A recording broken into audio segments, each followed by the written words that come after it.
So originally I was going to have a guest on today, but we have to reschedule that for a different time. So instead, I'm just going to do another wing it episode for today's episode of Divergence and Divine. So, yay. I like winging things sometimes.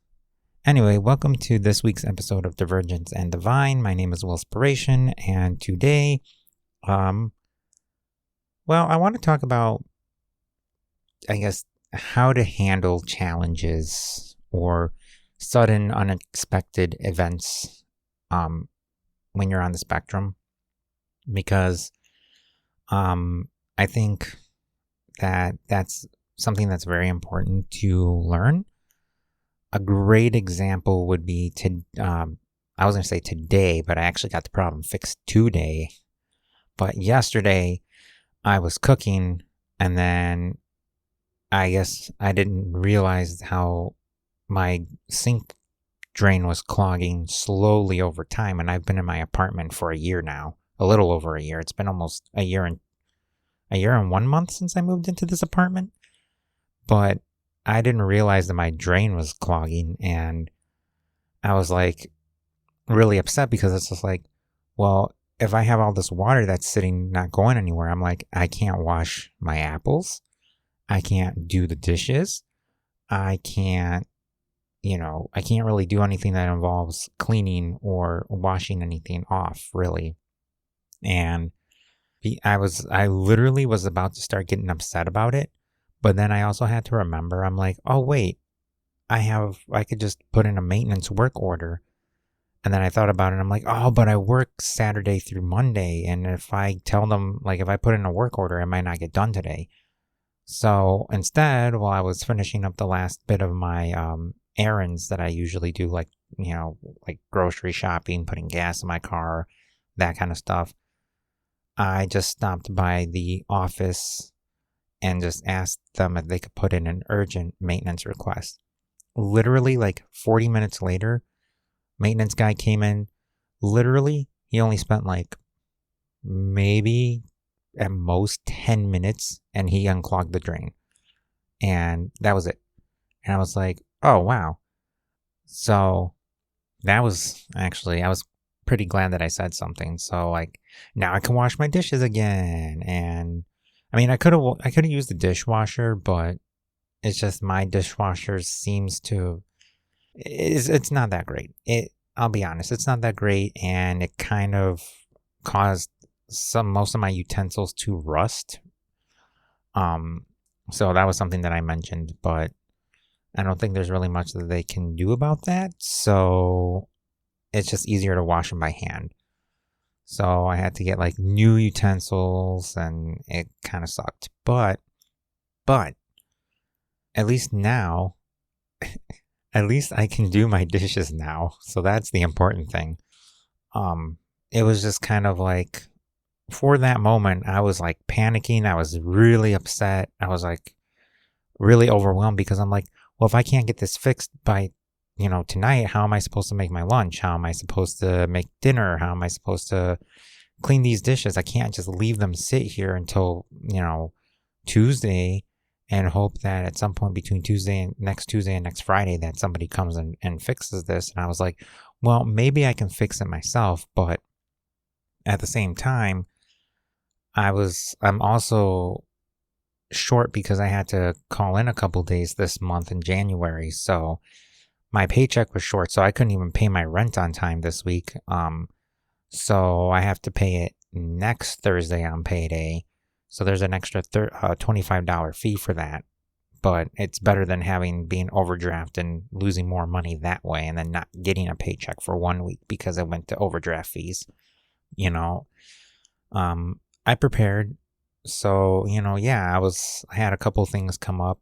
So, being short on money and having the drain clogged. And it was just like, I was starting to stress out, but I was just like, okay, it's easier to take the $25 late fee, pay it in one shot next week on payday, and then still have all this extra money in case I need to get a couple of extra things, grocery wise, because I was also short on grocery money too.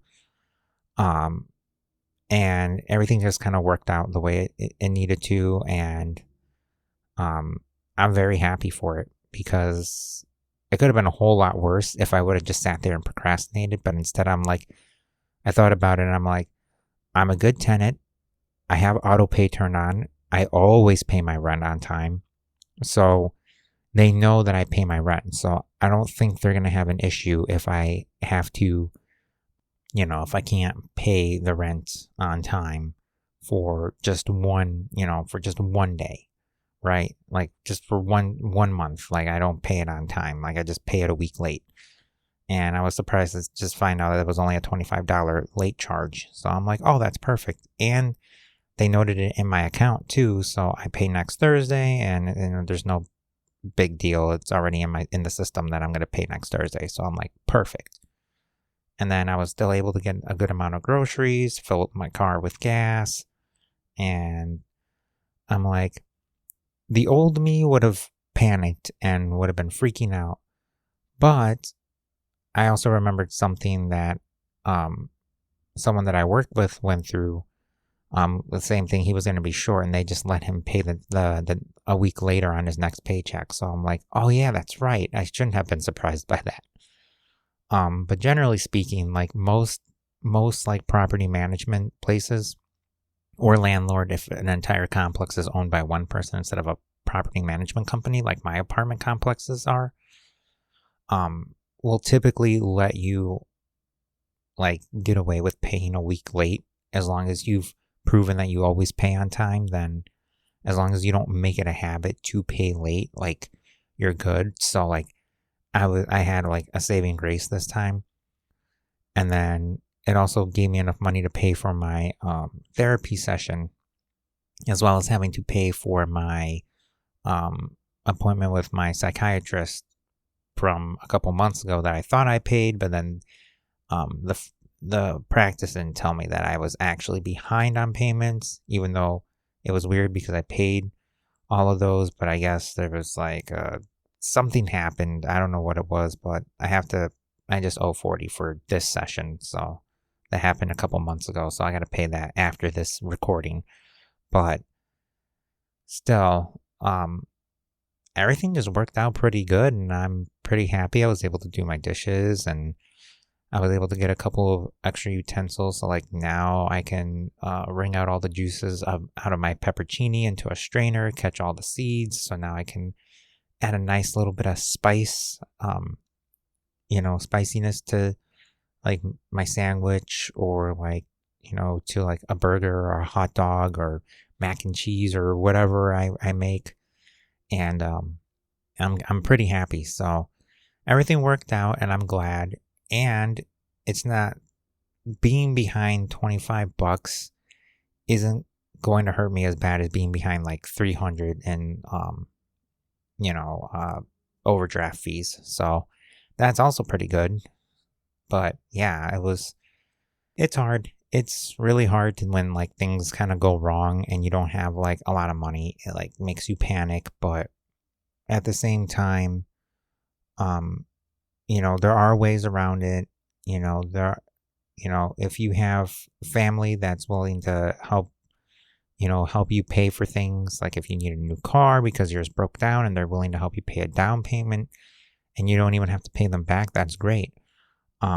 If any of you are able, that are level 1 autistic, are able to get accommodations or any sort of help, and including financial help, then that's even better, because like me, I don't meet qualifications to actually get help. So, and then on top of that, I also don't get help from my family either. So like if my savings are very low and I'm in a bind, I literally would either have to take out a loan, or I would have to live in my car for a couple months until I could get enough money to get something and have enough cushioning to actually be able to afford it. So it's not too bad. I got to work overtime at work, and I might have to pick up a second job, like 2 out of my 4 days off, like a part-time job, like, I don't know, working at the Dollar General down the road from me, or, part-time, or like, I'm going to be getting my Reiki Master Teacher certification, not this Tuesday, but the following Tuesday. So like maybe I can do my own Reiki practice, like, or I guess rather travel Reiki practice, or if any metaphysical stores here in the area that I live at are looking for Reiki practitioners, I can just work there like 2 times a week for like 8 hours and get a couple extra $100 that way. So, everything's working out. So it's like I'll have more income. So I don't have too much to worry about, because as long as I don't let it freak me out, I can stay on top of it. But as soon as I freak out, that's when like everything goes and falls apart, right? And that's when you really start to panic, is when everything falls apart, because then you really don't know what to do. And it's normal for anybody, neurodivergents and neurotypicals alike. This is just a normal human thing, regardless of if you have an atypical brain or not. But, you tend to panic. It's just that with us on the spectrum, it's like even worse, because it's just like it disrupts everything, like the whole flow of our routines, the whole flow of our day is just ruined, right? And it's just it's very hard, because, for some people on the spectrum, like myself, you can it's odd, because you can kind of learn to spot when you're going to have a meltdown, or when you're starting to get overwhelmed, and how to stop a meltdown. And, if sometimes you have such a good, like, sense of introspection, and you know yourself so well, that you are able to kind of actually start looking at different solutions and different problems, but not everybody can do that. And hopefully for those of you that are level 1 that struggle to not have a meltdown when things like that happen, I just really hope that you guys have a really good support system.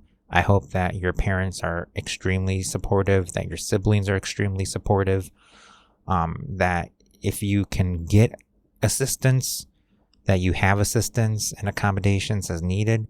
Because let me tell you, life sucks when you don't have the help that you need.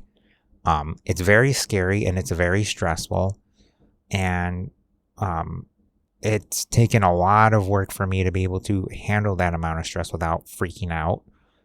But it's still scary.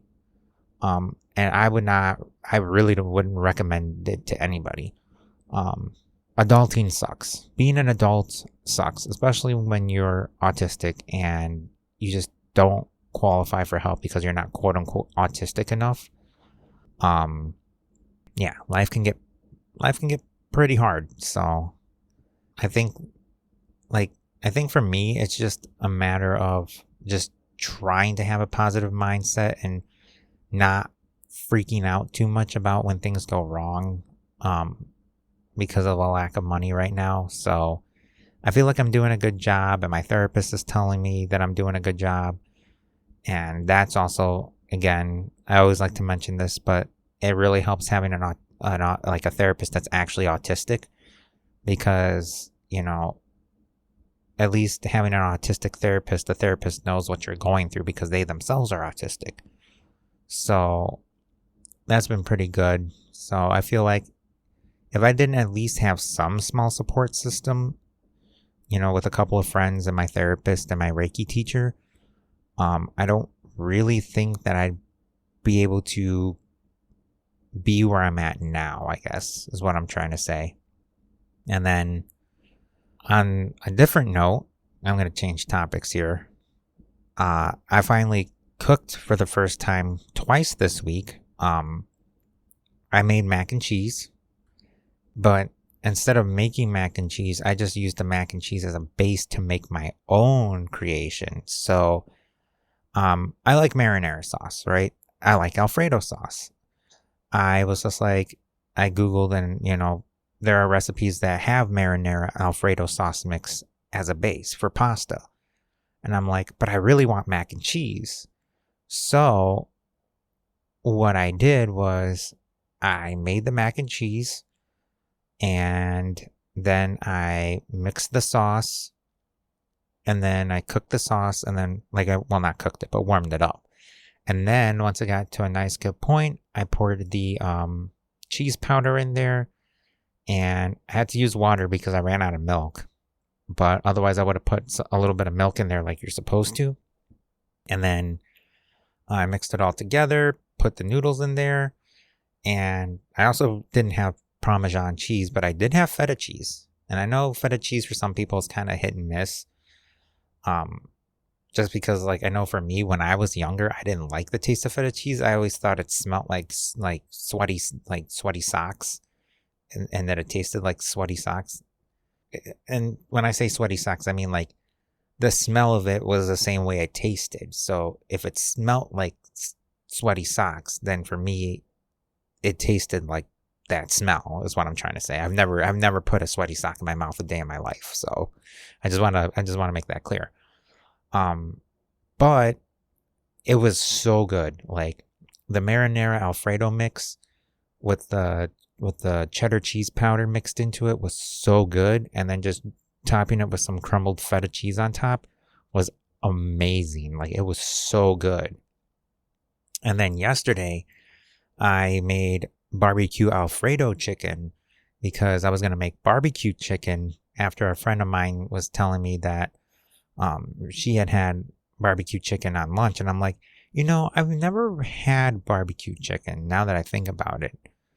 And that was I was like, oh, that might be something easy. So I looked for a crock pot recipe for barbecue chicken, and then realized I didn't get enough barbecue sauce. So I only had half the amount of barbecue sauce.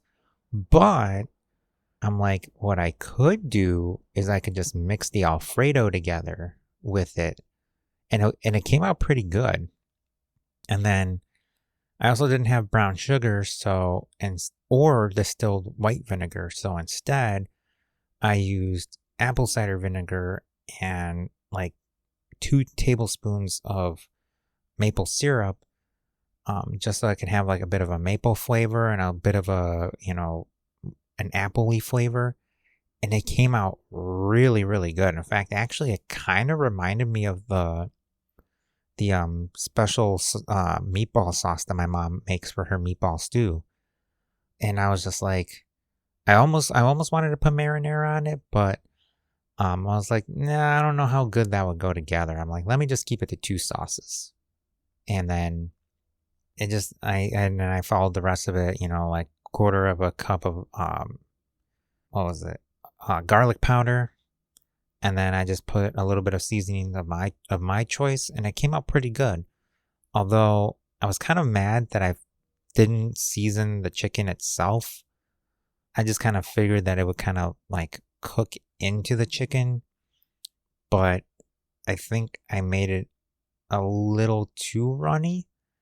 I think I might have messed up the consistency because I wanted to put a little bit of milk in there because the Alfredo sauce that I had was organic Alfredo sauce and it was non-dairy.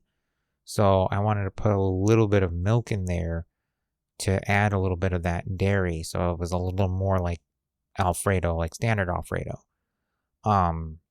Yeah, I think that might have messed up the consistency because it didn't really seem to bake like that. It didn't seem to really sink into the chicken, and it didn't seem like the chicken absorbed it very well. So the chicken itself was still bland. So on the flip side, I had enough extra sauce where I could just dip the chicken in the sauce. So it wasn't a total loss. And it only took 3.5 hours. It was nice and tender. It barely had any juice on the inside, but it wasn't dried out. But I feel like it was already done around the 3-hour mark, but I still wanted to play it safe and give it a little extra time just to make sure it wasn't pink on the inside. So I think maybe 3 hours and 15 minutes on low is pretty good. A lot of the recipes that I saw for for it said like 4 to 6 hours, but it also varies by the type of chicken cut. So like I accidentally got thin sliced chicken breasts. So typically in a crock pot, those cook 2 to 3 hours.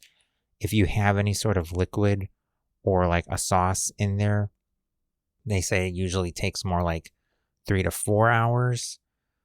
Sometimes even 4.5. It depends on the power of the crock pot. But usually around between the 3 hour and 20 minute and 3 hour and 40 minute mark, it's typically already done.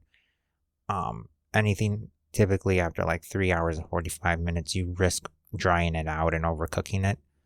But it came out pretty good otherwise. I was telling people that I know, I was like, I would probably I'd give myself like a 3.7 out of 5. Like it wasn't, like it was good and the sauce was great. It, like, again, it reminded me of my mom's meatball stew sauce that I love a lot. So I'm like, the sauce, great. The chicken, tender. It had just enough juice in it still where it wasn't like leaking out when I squeezed it, but I could still taste that it was like, it still had enough moisture in it where it wasn't dry. It was just the lack of seasoning on the chicken. So, but again, the only reason why I didn't like knock myself further on it was because I had enough sauce to use to dip the chicken in. So it was okay. So I'm pretty proud of myself for that. So, and that's something that I struggled with, but it was something that my dad said, like, using a crock pot, things can be done anywhere from like 4 to 8 hours on low.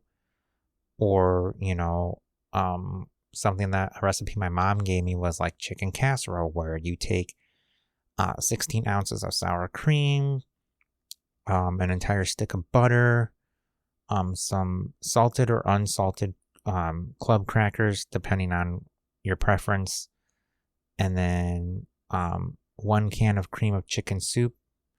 Or, well, I guess cream of chicken isn't technically a soup, but 1 can of cream of chicken, and then you can basically cook the chicken as you want it. It's like I think it's 16 ounces of chicken. So basically you just need a pound of chicken, any kind of part of chicken, like chicken breast, chicken thigh. You could take a whole chicken and like just cook it and then shred it. Or you can already take like already cooked chicken, and just peel it and shred it. So what you do is you mix the sour cream with the cream of chicken, and then you mash the crackers in a bag with like a roller, with like a rolling pin in a Ziploc baggie. And then you just melt the stick of butter into a bowl, a microwave safe bowl. Then you put the crushed crackers in the bowl with the butter, and then you stir it until the cracker crumbs absorb all of the butter. And then once you're done stirring the cream of chicken and the sour cream, then you throw in your shredded cooked chicken. And then after that, once you're done, then you put the chicken, cream of chicken, sour cream mix into typically it's like a 9x9 pan or 9x7 pan. And then once you do that, then you take the butter cracker crumbs, and then you spread that evenly on the top. And then you just bake it for 30 minutes. And then, it's nice and easy. It's just the prep time. If you're going to do it with raw chicken, you got to cook it first before you can shred it. And typically my mom said it varies from piece to piece, but the easiest is just chicken breast. And those typically you can just boil it in hot water for like 25 to 35 minutes, and it'll cook all the way through. And if you take it out and it's still a little pink, throw it back in there and let it boil for another 5 to 10, and it'll be done.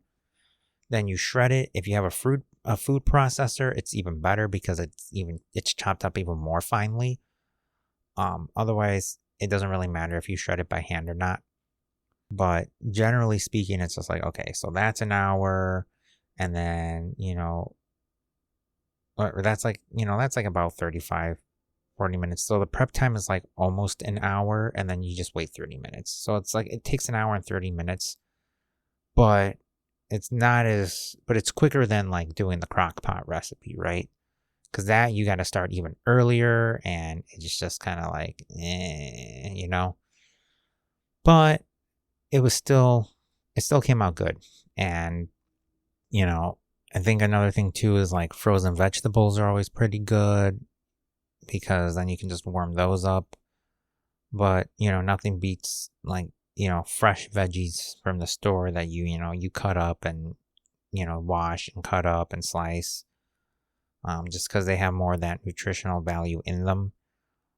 But it's also more prep time and more work. So it's kind of like, if you are going to get frozen vegetables, though, I would recommend getting organic frozen vegetables so that they don't have any like preservatives or additives. They're like literally washed, pre-cut, and like pre-boiled, and then they're just frozen. So all you got to do is just warm them up, and they don't have any like harmful anything in it. Again, they won't be as nutritious as if you were to just eat them like raw, like prep them raw from the store, like wash them, clean them, cut them. But it's still something, right? And it just makes the prep time, like cut down on the prep time. So I'm like very happy because, cooking is something that I struggle with.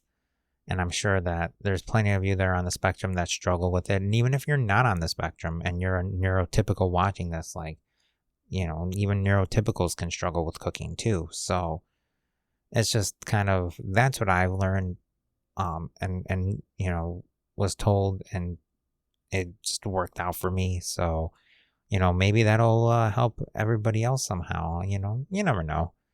But yeah, I just think that it's crazy to me how being on the spectrum can affect us all differently. And that it's just kind of, it's so weird to just hear everyone's own experiences and stuff. Especially like when you're just like, it amazes you because you're like, maybe you can, like me, like I can function better than most, I would say, than most level 1 autistics, and that there's still level 1 autistics out there that will have like a straight up meltdown if they have to, take a shower, or do anything that, in regards to their sensory issues. And, for me, I was able to build up a tolerance to it. And for me, I was able to, once I realized that, I'm like, if I can build up a tolerance to these things so that they don't feel as debilitating, maybe it's worth pushing myself and learning the limitations of my autism. And this was before I even knew that I was autistic. It was more so like pushing myself to see what my limits are. And now I'm glad that I did, because with that diagnosis of autism, it's like, okay, now it makes sense why I have the sensory issues and why my, executive functioning is not the greatest. And then when you throw on the combined ADHD, why my executive functioning is just, shit. But I also know what I can and can't do. But also getting that dopamine rush from trying new things also helps me to test what my limits are. Like, I want to be able to eat spicy foods, but for me, a peppercini is like a neurotypical person eating a jalapeno, where it's like the perfect spicy, where it's got the right amount of kick. It burns a little, but it's tolerable. For me, that's a peppercini. And that's the extent of how spicy I can go. So like, I can only handle mild hot sauces. And that's, and for me, that's okay, because, I still get to enjoy the same thing. It's just that for a neurotypical, they'll be like, oh, well, this doesn't really have much of a kick to it. But for me, I'm like, it's like the perfect kick, so for me, it's like mild is medium, and like for a neurotypical, medium is mild, so it's just, it's so weird. And I really just, I don't know. I'm always just kind of like surprised by this these kinds of things. But that's why I always say that, like, if you're level 1, like, I encourage everyone to just kind of see what the limitations of their autism is, rather than having, and I'm going to actually, oh, never mind. I was going to say I was actually going to grab my diagnosis report because my computer chair is next to my couch, because my computer is up against the wall where my door is for my apartment in the living room. So I always just leave my, like, I just got a new printer like last week, or no, 2 weeks ago. And last week is when I finally tested out the printing on the printer, and I printed out my autism report. And it was sitting up on the top of my couch over here for like a week, and I just moved it. I was about to grab it, and it's not there, because I was going to physically grab it and shake it and be like, you can't let a piece of paper of, tell you what your limitations are, because, autism affects us all differently. And that report just basically tells you, like, oh, this is common for people that are autistic, but what if there are things that they say that are common that they're just saying it's common because, like, maybe half the autistic population actually experiences that. So it's considered common because it's 50% or above, There could be some things in there that, maybe you kind of are like, well, I can see that, but it doesn't affect me as harshly or as badly as, like, this paper says. So, like, I just think that it's just better to for you to decide, to learn your own limits of what autism limits you to, again, like, eating spicy stuff with me, that example, I've tried a jalapeno. For me, it's like comparing it to, like, a neurotypical eating, like, a habanero, where it's like super spicy and their face is red and their mouth is on fire and they're screaming. That's what it feels like when I eat a jalapeno. But when I eat a peppercini, it feels like it's like a neurotypical eating a jalapeno, where it's like, the right amount of spice. Or, like, I think it was in last week's episode or the episode before, where I mentioned how, like, despite me having, visual and, like, visual motor, like, coordination skills, like, basically having hand-eye coordination issues, I did really, really well in Taekwondo. And that was something I never thought I would be able to do, was any sort of sport, because my hand-eye coordination is garbage. But I was able to do it. Like, once I got in the zone, I was just like, I was able to do it. And maybe it's partly because I'm ADHD, and maybe even if I didn't have the ADHD, maybe it was still possible with me being autistic. I don't know. I mean, ADHD affects everyone differently too. I mean, yeah, there's, inattentive, hyperactive, and combined. But even then, just within those diagnoses themselves, it affects everyone differently, much in the same way that autism does. So it's really hard to say whether I was able to do it because of the ADHD, because I was able to lock in, or if it really is just because maybe my hand-eye coordination skills aren't as bad as I thought that they were. So that's why I just encourage a lot of level 1 autistic people to push the boundaries and see what their autism, limits them to, rather than just going off of what their diagnosis is that they're limited to. Because I feel like you can achieve so much, but you have to figure out what your own limitations from your autism are, and not base it solely on your report, because then you kind of realize like, whole new doors unlock when that happens. And there are so many new things that you can try and do, and it's crazy. So I just don't want people that are level 1 to feel like they're limited because they have that diagnosis, when, you can actually decide for yourself by trying things what your limitations are, because there are some things, like I said, the example, I've seen that as a very common example of people that have meltdowns when they have to shower, because they hate bathing because of their sensory issues. Like, obviously, that that's a limitation. But what if you tried something else that you think, oh, well, if I can't handle doing that, then I won't be able to handle this. And then all of a sudden you realize, oh, wow, I'm surprised I can actually handle this.